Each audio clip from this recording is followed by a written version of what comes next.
Buenas noches, donde quiera que seamos sintonizados. Esto es Conexión Loja a través de Explorador TV. Hoy nos acompaña el doctor David Añasco. Él está estudiando un doctorado en Lovaina, en la República de Bélgica, y qué bueno podernos contactar con él a través de esta vía para poder conversar. Bienvenido, gracias por estar con nosotros, David. Esto de estudiar, cómo aprender a ser directivo de la educación, ¿cómo así le nació y qué es lo que se está aprendiendo?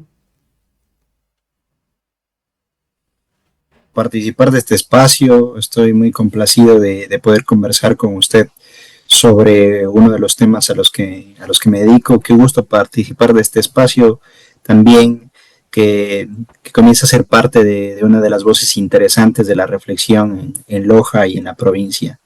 Bueno, yo en realidad comencé mi vínculo académico con la psicología, pero poco a poco me fui desilusionando de la parte más psicoterapéutica y más bien me comencé a enfocar en los temas de psicología cognitiva, psicología del aprendizaje. En la psicología cognitiva, por ejemplo, se abordan temas que tienen que ver con la atención, la percepción, la memoria, temas más vinculados a las neurociencias, a la parte fisiológica, son uno de los temas que me apasionan. Y digamos que el gran tema ahí tiene que ver con el aprendizaje, ¿sí? Entonces, muchas veces cuando nosotros pensamos el aprendizaje, solemos representarnos a la escuela. Una de las primeras ideas que se nos viene a la mente cuando pensamos en la palabra aprendizaje tiene que ver con la escuela. Pero hoy en día sabemos que el aprendizaje está distribuido en un montón de espacios. Por ejemplo, este podría ser tranquilamente un espacio de aprendizaje.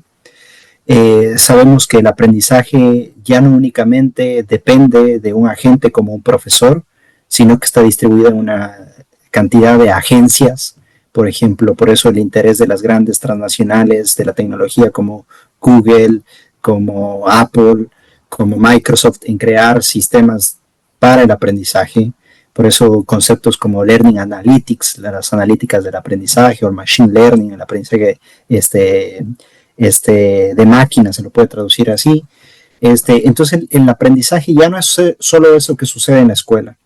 Entonces con ello han venido otras preguntas que tienen que ver con cómo aprendemos los seres humanos en las diferentes etapas de la vida.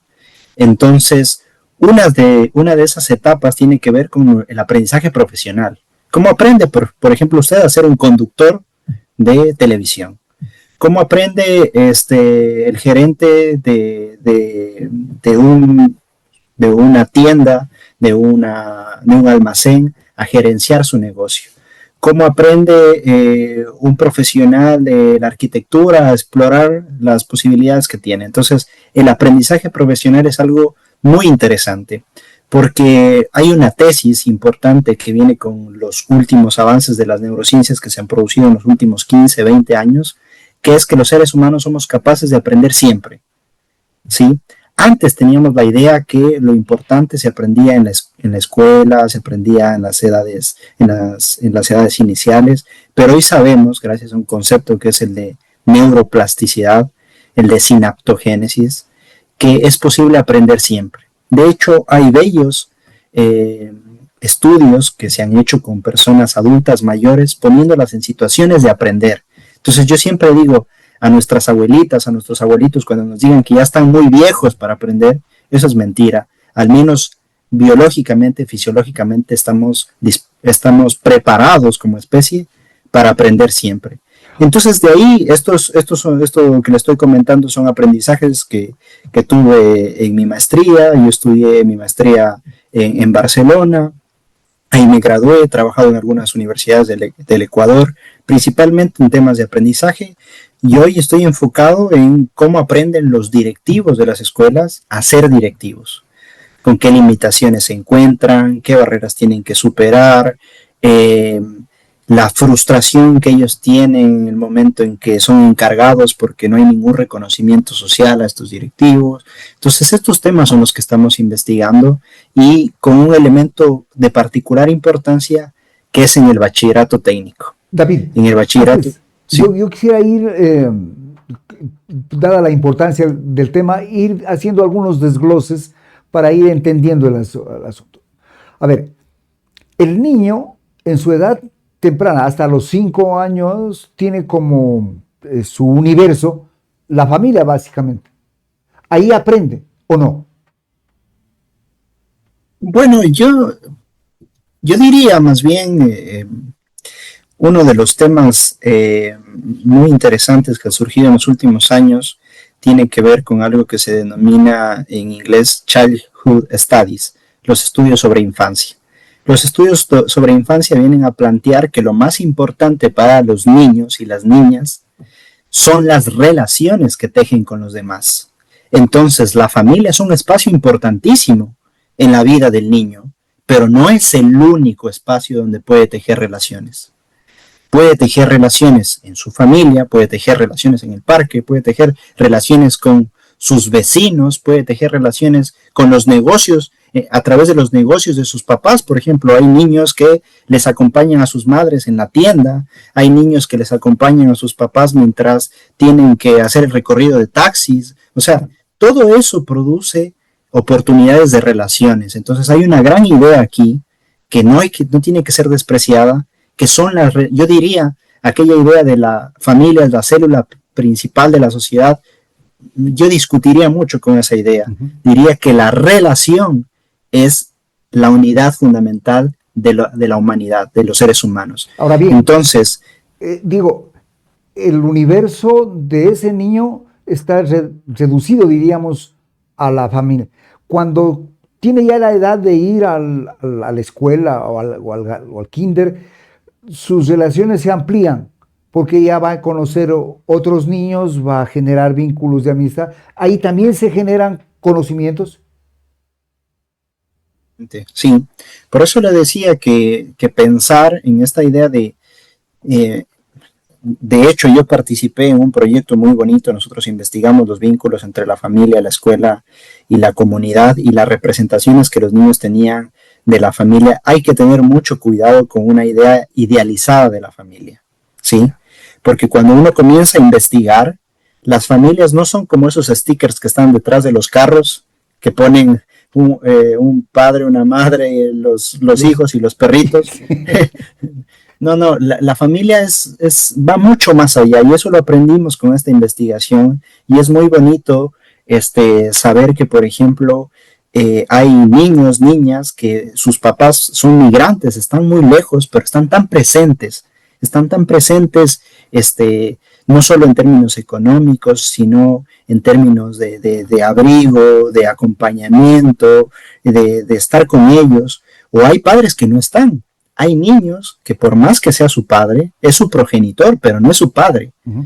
El rol de padre lo está cumpliendo otra persona, o esos roles son suplidos por otras personas. Entonces es muy bonito lo que pasa cuando comenzamos a explorar que la familia no es aquella idea reducida que nos quieren asumir. Entonces, si nosotros pensamos la familia de manera más ampliada, y a propósito de las mascotas que citaba hace un momento, hoy en día hay gente que se ha animado a investigar incluso cómo los niños pueden aprender en el vínculo que tienen con las mascotas, ¿sí?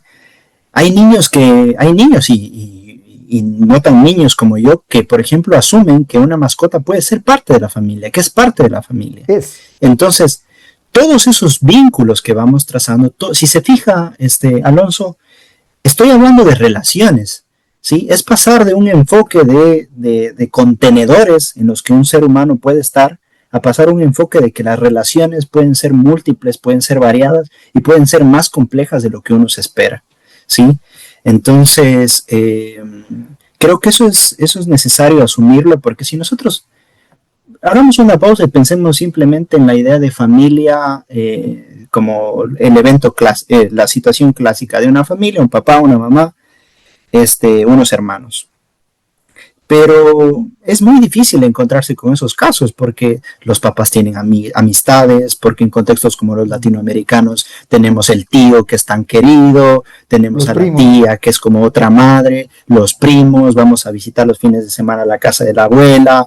Entonces, digamos que, ¿qué es eso de la familia? Es unas veces los amigos son como familiares. Yo tengo amigos, hijos de amigos que me consideran como el tío David. Entonces, y eso durará mientras dure una buena relación. Entonces establece un vínculo, un cuidado que es necesario tenerlo en cuenta. David, entendiendo entonces la familia no como el padre, madre, hermano, sino como todo este amplio espectro de posibilidades de relaciones y del disfrute, también en el caso nuestro, en Ecuador, la violencia que estamos viviendo y el miedo que está un poco insertándose en la sociedad, impide que estas relaciones entre niños, entre jóvenes, fluyan con normalidad e impide igualmente ampliar el nivel del conocimiento, ¿o no?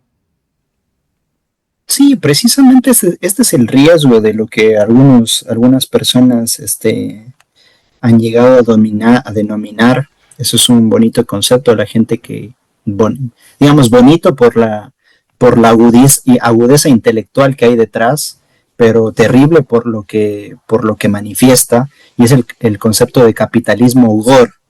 ¿Qué es el capitalismo gore? Ese capitalismo que busca demostrar,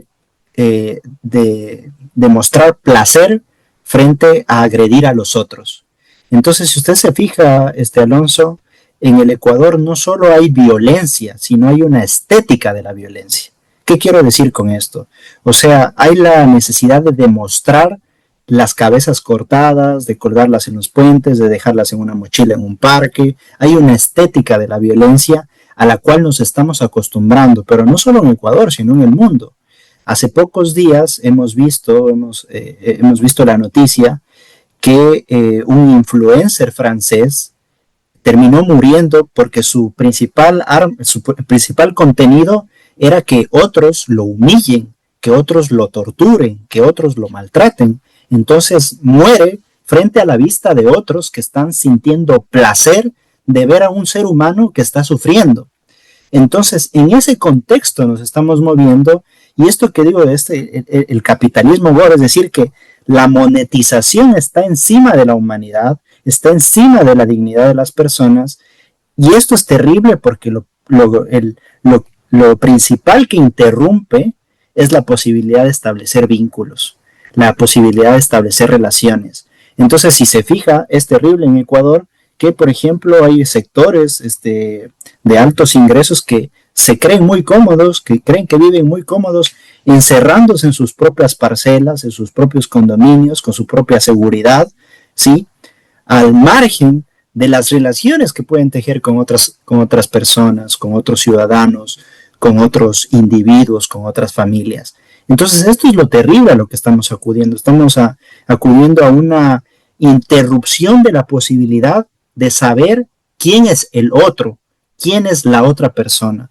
Entonces, y esto, termino con esta idea, y esto creo que es terrible en contextos como los latinoamericanos que pregonamos del judaísmo cristiano, ¿sí? Que Cristo nos enseñaba cuando le preguntaron cuál es el mandamiento más importante, y decía amar a Dios sobre todas las cosas, y decía, y el segundo, semejante al primero, amarás a tu prójimo como a ti mismo. Entonces es casi que estamos viviendo un momento de ateísmo, si se quiere, porque una de las patas de nuestras creencias está rota, que es poder confiar en la otra persona, poder cuidar a la otra persona y también ser cuidados de la otra persona. Y eso, esta situación que vivimos nos está enseñando. Y volviendo al punto inicial, estamos aprendiendo a ver cómo padecen los otros como algo natural. David, la pregunta que resulta de todo esto es ¿aprender para qué? Es una buenísima pregunta, Alonso, sí, porque yo creo que ese es el vacío. Ese es el vacío. Estamos aprendiendo cosas en la escuela, estamos aprendiendo cosas en el trabajo, estamos aprendiendo cosas en el día a día, solo basadas en para qué te conviene, para qué te sirve, qué utilidad tiene. y esa utilidad se responde solo, únicamente en términos económicos. O sea, es terrible que en nuestro país, digamos, no pensemos en el potencial que tiene el derecho a la educación, en el sentido de que podría ser un arma para la paz, no solamente un ascensor social, como nos han dicho siempre. Nos han dicho que la educación es el principal ascensor social, la principal herramienta para llegar a la clase media y para mantenernos en la clase media. Pero hoy en día, la educación es un arma para la paz. ¿Por qué digo esto? Porque si nosotros aprenderíamos o asumiríamos como un pacto social que aprender no necesariamente tiene que tener un sentido económico y utilitarista, sino que yo preferiría que, por ejemplo, un muchacho de Ecuador esté viendo las estrellas, analizando las estrellas a través de un telescopio, que esté detrás de una arma, ¿sí? Y eso hemos perdido, ¿sí? Entonces le hemos dicho a las nuevas generaciones que es mejor monetizar que sentir el placer de aprender algo, de saber un poema, de recitar un poema, de saber una canción, de componer, de aprender estas cosas, porque el conocimiento no únicamente tiene que tener un fin comercial, puede tener un fin, como he dicho, de construir relaciones, un fin del gozo, eso que muchas veces lo despreciamos, pero estamos devorados por esta idea de que todo tiene que producir algo, tiene que producir una ganancia, y obviamente eso tiene que ser así, pero no solo así. David, en el desarrollo tecnológico que hoy estamos viviendo, los niños están atados a los celulares, a las tablets, a las computadoras, pero están viviendo un mundo solitario, con lo que estamos conversando parecería ser que con ellos no cuadra, porque están solos, porque no están haciendo ningún tipo de relaciones. Y yo he visto en algunas oportunidades que en reuniones de carácter social la gente no habla, mensajea a través del celular. ¿Esto se va a imponer finalmente? Yo creo que está impuesto, sí. Yo creo que yo disfruto mucho de la tecnología, me gustan mucho los temas tecnológicos, pero creo que hay que hacer una diferencia, que una cosa es disfrutar de la tecnología y otra cosa es hacerles el favor a los dueños de la tecnología. Hoy toda nuestra actividad, toda nuestra actividad, incluso caminar por las calles, genera la posibilidad de monetizar para Google Maps, por ejemplo. Monetizan a través de nuestro movimiento. Toda la actividad que realizamos en Instagram, en TikTok, hace que los dueños de esas empresas moneticen. Imagínense el impacto que ha tenido la inteligencia artificial, un impacto tan interesante, pero nosotros le estamos dando nuestras dudas a la inteligencia artificial, le estamos entregando nuestras preguntas a la inteligencia artificial, que quizá, como diría Orwell en uno de sus textos, quien controla las preguntas controla el pensamiento. Entonces estamos dando nuestra posibilidad de que otros controlen cómo nos pensamos y cómo pensamos el mundo. Entonces creo que estamos ahí encerrados y hemos perdido de vista cómo estas industrias funcionan. Por ejemplo, con las redes sociales ya mucha gente se ha dedicado a desenmascarar cómo funcionan en su lógica como tragamonedas. Funciona la misma lógica. Hay un libro muy bueno que se llama El capitalismo de la vigilancia de Shoshana Zuboff, que explica cómo estas redes sociales funcionan con la misma lógica de las máquinas tragamonedas para complacernos con pequeñas cosas y nosotros pasamos ahí haciendo, como se dice, scrolling y perdiendo horas de nuestro valioso tiempo, entregando nuestra actividad a grandes dueños de estas plataformas. Entonces, ninguna plataforma es gratis. Estamos pagándoles nosotros con nuestra actividad. Y lo curioso ahí, como usted decía, que vemos a las personas que están en unas reuniones, estamos con el celular, es precisamente porque estamos en la lógica del tragamonedas. Y además porque hemos sido incapaces como sociedad de crear espacios alternativos donde podamos encontrarnos. Eso, yo cada vez que visito Loja me da una pena terrible, debo confesar, porque por ejemplo, uno camina a las orillas de los ríos, por ejemplo, va al Parque Lineal de la Tebaida, y es terrible porque da una pena ver el río enfermo, el río está enfermo, y si no hay espacios para encontrarse, como aquí, por ejemplo, acá no quiero decir que sea lo mejor, pero una de las cosas que más me gusta de cuando estoy en Europa es que hay muchos espacios donde uno ve que la gente se encuentra, incluso en la universidad. Es muy poco usual en nuestras universidades en Ecuador ver que la gente se encuentra a conversar, a tomarse un café, a sentarse en el césped. Aquí uno puede salir a un parque, caminar y la gente se encuentra en esos espacios. Se van generando relaciones. Sí, se van generando relaciones, entonces, y hay cosas de conversar, de encontrarse con nosotros, claro que el invierno es otra cosa, evidentemente, en el invierno toda la gente quiere estar dentro, encerrada, pero cuando hay la posibilidad, siempre hay espacios y alternativas para encontrarse, entonces, el cuidado del parque, de los espacios públicos, de las calles, imagínense que en Loja caminar es terrible. O sea, cruzar un paso cebra es ganarse una poteada. Sí. No se respeta. Entonces, todo eso, volviendo a lo inicial, todo eso nos enseña, ¿sí? Entonces, todo eso, sí, cuando yo hago el cambio porque tengo que estar una parte del año en Ecuador y otra parte del año acá, cuando yo hago el cambio, es un poco chistoso porque cuando estoy acá en los primeros días, me paro antes del paso cebra y me quedan viendo mal los conductores porque me dicen, tienes que pasar. en cambio, cuando pasa lo contrario, en Ecuador voy pasando el paso cebra y me putean. Perdón que use esta palabra, pero es así. Y imagínense las y los niños que están viendo eso, lo toman como normal, ¿sí? Se toma como normal y se aprende de eso. Entonces, no es que solo la escuela enseña, estamos aprendiendo de todas estas experiencias y todas estas relaciones. David, ¿cuál es el derecho a la educación? ¿O por qué la educación debe ser considerada como un derecho? La educación debe ser considerada un derecho porque es una herramienta para encontrarnos con otros, ¿sí? La escuela ha sido el principal elemento que lo hemos asociado con la educación. La escuela es la principal herramienta de ciudadanía.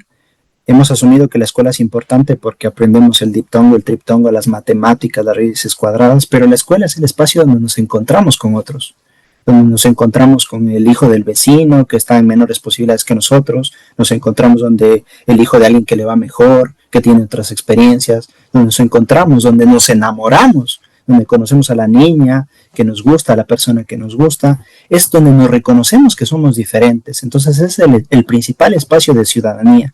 ¿Y qué es la ciudadanía? Sino identificarse como parte de un colectivo, como parte de una sociedad que necesita discutir cuáles son sus desafíos, cuáles son las soluciones a esos desafíos, qué proyectos de vida se van tejiendo. Entonces, por eso el derecho a la educación es importante en primera instancia. Y partiendo de esta visión capaz ya idílica que puedo tener, el derecho a la educación en las sociedades contemporáneas es importante porque el conocimiento es el principal generador de valor, ¿sí? Esto aplica para un neoliberal como para alguien progresista. La escuela es el principal elemento de producción de valor. Incluso Adam Smith, sino que hay gente que ahora parece que solo aprende a través de videos de YouTube, de gente que ha leído resúmenes probablemente o que no ha leído nunca, pero Adam Smith era uno de los que defendía el derecho a la educación, ¿sí? Hoy en América Latina recorren olas de gente que dice que la educación no debería ser un derecho, pero la educación sí es una posibilidad de mejorar las condiciones de vida porque es a través del conocimiento que se puede producir valor que puede ser transferible a otros ámbitos.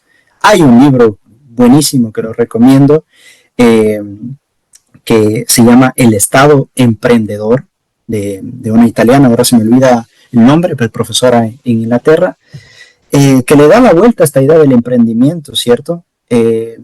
Y muestra cómo, por ejemplo, con Apple, que es una de las grandes empresas privadas del mundo, una de las más ricas actualmente, La posibilidad de producir un celular iPhone ha sido gracias a la inversión del Estado precisamente en educación. En este libro ella lo demuestra. Demuestra como todos los componentes que fueron posibles en los primeros iPhone fueron gracias a la inversión en educación. Hoy se habla mucho, cierro con esta idea, hoy se habla mucho del papel importante que tiene China en la vida geopolítica, en las relaciones geopolíticas del mundo. Y pocos nos dicen que, por ejemplo, si uno se mete a ver el listado de las grandes empresas que invierten en innovación, investigación y desarrollo, a uno le sorprendería que en el ámbito público no está ni el Instituto Max Planck ni la NASA en los primeros lugares. Está el Ministerio de Educación de China en el principal lugar, en el primer lugar de inversión en ciencia, tecnología e innovación. Otro ejemplo, a propósito de los chinos, cuando Huawei era una gran empresa, ellos invertían el 60% de sus ganancias a investigación, desarrollo e innovación.